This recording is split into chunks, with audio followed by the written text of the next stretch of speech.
കേരളത്തിലെ പ്രമുഖ jewellery ഗ്രൂപ്പായ Tharakans royal ജ്വല്ലറിയുടെ പുതിയ സംരംഭമായ ഡിക്സ് ഫ്രാൻസിസ് ജ്വല്ലേഴ്സ് യുഎഇയിൽ പ്രവർത്തനം ആരംഭിച്ചു. ഷാർജ അബുഷാഗരയിലെ KM ട്രേഡിംഗിലാണ് ഡിക്സ് ഫ്രാൻസിസ് ജ്വല്ലേഴ്സ് പ്രവർത്തിക്കുന്നത്. ഡിക്സ് ഫ്രാൻസിസ് ജ്വല്ലേഴ്സിന്റെ യുഎഇയിലെ ആദ്യ ഷോറൂം പ്രശസ്ത സിനിമാ താരം നൈല ഉഷ ഉദ്ഘാടനം ചെയ്തു. മാനേജിംഗ് പാർട്ണർ ഡിക്സ് ഫ്രാൻസിസ് ജ്വല്ലറിയെപ്പറ്റി പറയുന്നു. 50 വർഷമായിട്ട് ഞങ്ങൾ ചാവക്കാട് നിന്ന് കുന്നംകുളത്തും കുന്നംകുളത്തു നിന്ന് തൃശ്ശൂരും ഇപ്പോൾ ഞങ്ങൾ ആദ്യമായിട്ട് UAEയിലേക്ക് കാലുകുത്തുകയാണ്. ഞങ്ങളൊരു പുതിയ സംസ്കാരം ഉണ്ടാക്കാൻ വേണ്ടിയിട്ടാണ് ഞങ്ങൾ UAEയിൽ വന്നത്. ഇവിടെയൊക്കെ ഡയമണ്ടിന് ലംസം പ്രൈസാണ് കൊടുക്കുന്നത്.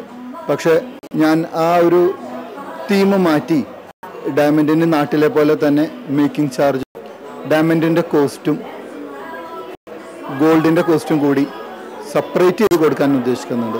അങ്ങനെ ഒരു സംസ്കാരം വളർത്തിയെടുക്കാൻ സാധിക്കുമോ എന്ന് എനിക്കറിയില്ല. I will try my level best. ഉപഭോക്താക്കളുടെ ആവശ്യങ്ങൾക്കാണ് മുഖ്യ പരിഗണന നൽകുന്നതെന്നും ഡിക്സ് ഫ്രാൻസിസ് ജ്വല്ലറി അധികൃതർ അറിയിച്ചു. ഉദ്ഘാടനത്തോടനുബന്ധിച്ച് കുട്ടികൾക്കും മുതിർന്നവർക്കുമായി വിനോദ പരിപാടികളും അരങ്ങേറി. ജീവൻ ന്യൂസ്, ഷാർജ.